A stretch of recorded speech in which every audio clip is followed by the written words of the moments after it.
Hello. Let's talk about templates. Templates are one of the most important topics in this game, and are one of the most discussed topics, and most opinions, and most wrong opinions. And now I show you some templates and explain why I built them this way. First rule in the template design: keep it simple. Keep it simple and keep it stupid. Um, I play a lot of multiplayer games and watched in my German channel what the other players did after the game and how many special templates they build. Don't build too much templates. Keep it simple and stupid. You don't need that much, and you don't need that many special templates. For example, I say, let's build a wood fighting division for the new No Step Back DLC. They modified the combat with, so you can build a division who is adapted to fight in some areas, but or you can build a mountain fighting division, but in the most cases this is not a good idea, because in the most cases your mountain fighting division is then in the forest, and your forest division is in the mountains, and the most area in the map in the world is plains anyway. So you need a plain fighting division, but then you are bad in yeah, you know. So don't make it too complex. And that's the first. He makes some divisions who works always, and don't make too many symbols. Don't mix too much stuff up, and you don't keep it simple from what equipment you need. You can make a mod in the game, so but that's similar to the normal game. For example, you can use the rocket artillery here, or the rocket the Panzerwerfer. But this don't look like a Panzerwerfer, it looks like a Katyusha. Well, don't care. Or some special tanks or something. Don't do too much different kinds of equipment. You can combine a tank division, a Panzer division with light, medium, and heavy tanks. Don't do this, because you always have the problem you need something and something you have too much. For example, my tank division is now have too much equipment now, and then now I missed the tank artillery, self self-propelled howitzers. Um, and I have enough of the other stuff, so that's not good. Keep it simple. So first you need some infantry division. Could look like this, just to hold the ground. This even you don't even need a pioneer. The artillery is always useful, even in defense. No, artillery is not only for attack. You see the save. You see the values.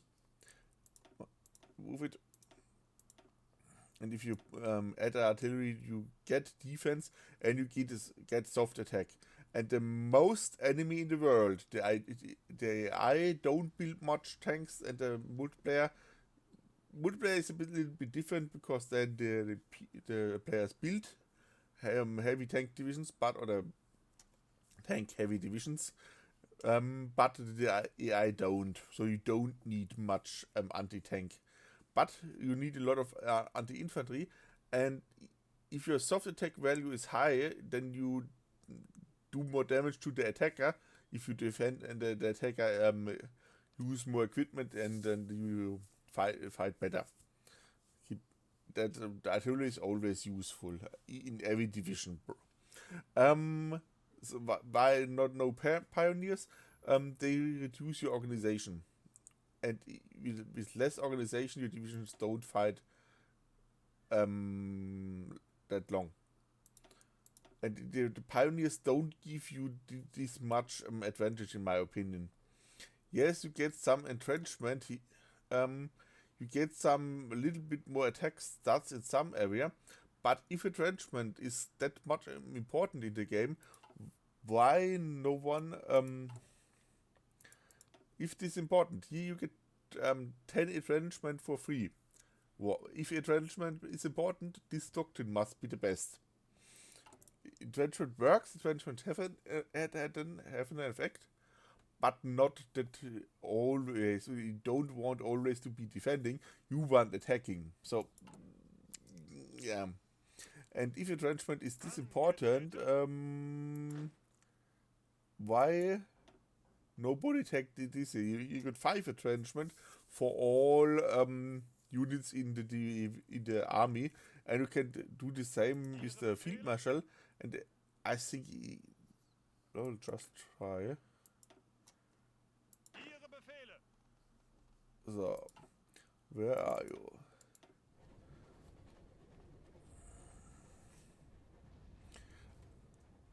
Gerd von Runstedt.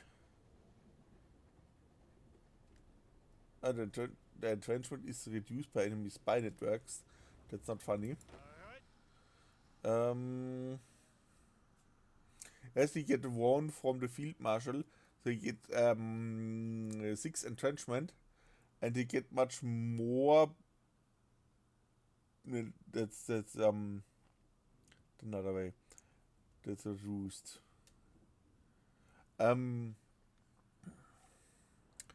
Yes, he gets more entrenchment now or similar to the pioneer without the pioneer. So that's that. If that's entrenchment is that important, why nobody takes something like this?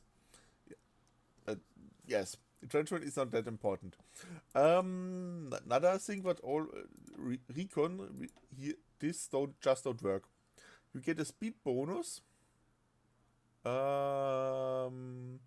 Yep, that's nice, but for infantry, not they're slow anyway, and the 10% don't help anyway, and the recon don't give you any. It should work, but it don't work. It don't give you any bonus in combat. I tried it a lot of times and I don't see any value of this, so don't use this. You need. So back to the templates. That's your front division with artillery. If you play some country like the Soviet Union, which probably get bombed, or Germany in the mid-late game, and anti-air is also useful in for this division. But it's a division who is always on the front and just guard the front. It should be able to fight, but it's not this premier task. You need something. I call this Wachdivision. The German in the war called these divisions Sicherheitsdivision, like a garrison division. This division you put always on some places who you need something, but that, for example, on the Atlantic Wall, on the coast, or if you play England, you need something to guard all your ports. If you play the Soviet Union, you need something who guards some places, that some nasty enemy don't invade you, or navy invade you, or some units behind the front line to have a second line to guard your railway hubs, for if some nasty player drops power troopers on you or something, then you need some divisions behind your front line. Or if you play the US, you need a lot of divisions to keep some divisions here, for example, to guard your coast. Some nasty players try to invade Alaska. You need some divisions there. Some divisions, 4 divisions on your small islands. The enemy probably never touched this, and these 4 divisions could defend the island from most attacks. If they become a really big army, yes, then they are dead, but they can protect for a long time. And if, especially in these islands, it's important that your organization is as high as possible, because if you can't retreat, if your organization is 0, the division is dead, and your AA or engineers don't help you anyway. And your defense value on navy invasions is high enough anyway. So keep it simple. 1 division to protect the front, 1 division to protect the rear or the coast. You can't put every. Yeah, one discussion. Yes, I'm the USA. I can put all the expense division all over the world. Yes, you can. But then you have less divisions and less firepower and less industry at the front. You can put your, for example, big fighting division in Hawaii to guard the whole game Hawaii, but then Singapore is fall because you need some divisions like this there. Or Indian is captured because you have your firepower there, or you have to less planes, or anyway. If you put your resources not on the front line, then you have a problem. Put cheap divisions behind the front line or to guard areas just to make it a little bit expensive for the enemy to capture this. For example, if Italian player sometimes try to invade this area, it just if he touch it, he destroy the compliance in this area, and he destroy the production. You can push him back, you can counter attack very easy, but if the damage is done anyway. So just put some 10 cheap US divisions there to avoid this. And if the US build a lot of cheap divisions, they can also build more Marines, more special forces. Then you need some division to attack. You can't attack with infantry, of course you can. It depends what the enemy have and how much he defended or he is. And some divisions like this destroy every infantry. You can put some armored, some especially flamethrower tank, or some armor. This is too less armor to this division to make it more. Or some. What is a bad tank? I don't have Tiger tanks yet. Yes, to give it an armor value, armor bonus. That's always a good idea. But this division works. Then you need one tank division, similar role to this I call it a Sturm division, attack division, just to break the enemy front and make encirclements. And then you need, if you break the front, you need a lot of these divisions to secure the breakthrough and secure the areas and secure the pockets. Yeah, the tanks can do the next pocket or clear the pocket, but you need some divisions behind you always. And you need a lot of this. This is probably the most mistake new player make in the Barbarossa campaign. They don't have enough of these cheap divisions to hold the front line.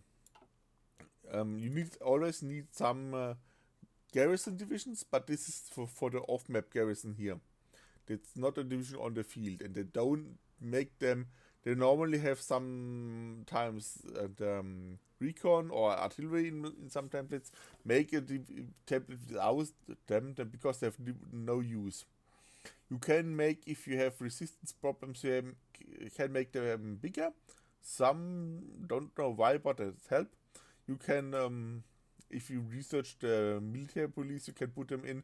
You can also put some armor stuff in, because this reduces your manpower losses too, if you have a big resistance problem. For example, in this game,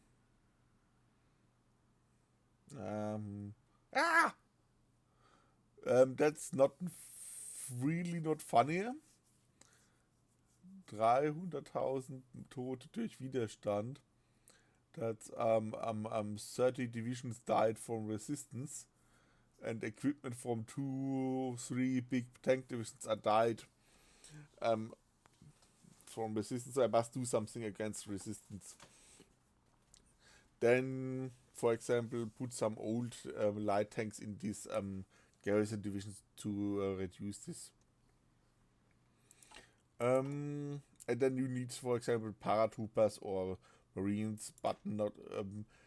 You can use them in two ways. You can make them bigger, then they can fight longer or hold an area better. And you can also use all support equipments. Support heavy flame tanks are very nice. You can drop them. You can also drop light tanks, but it's a light tank. But you can also drop a king tiger with a flamethrower. That's very funny, and it's not for the enemy, but for you. And it not don't that expensive. That's some idea. Or you can make the divisions small. You can also make them only use combat widths of 2 in this division. But in multiplayer that's forbidden, so I built it 10 with division. Don't play too gamey. Some important aspect is the combat width. They changed the combat width in the No Step Back DLC. And the most important value is before the DLC it was 80 the combat width, and now it's 90 in the plains area. In the city it's different. In the forest it's different. In the mountains it's much different. So for example, if you play Greece or some Turkey and you you only fight in mountains and hills, then you can make a special mountain division. If you know, yes, I'm Greece, I know I must defend my area here only. That's my only task in the game. Yes. And then I can build special divisions, but in most other cases it don't make any sense. So build the 20 divisions. It can all fit in the most areas. For example, in the forest, there fight then 4 divisions, or in the plains, then you can use them too. But the best combat risk for tank divisions is, in my opinion, now the 30. You can build 3 divisions and use them combined, or that's the same combat risk for my attack division, because you don't try to attack much in forest or swamps or something, marshes or some nasty terrain. You try to use your tanks on open terrain. So tank divisions don't need special. You don't build a forest tank division, for example. Yes, that's about templates. You can talk hours about this topic. I've in my other German channel hours, multiple 10 hours minimum about templates, and you can talk about the other different support companies. If you like this, just send me a message or put a comment, or yes, then I will do this, of course. And if you liked it, I don't always say please like me and subscribe me and blah, blah, blah, blah, blah, but it's very important for some who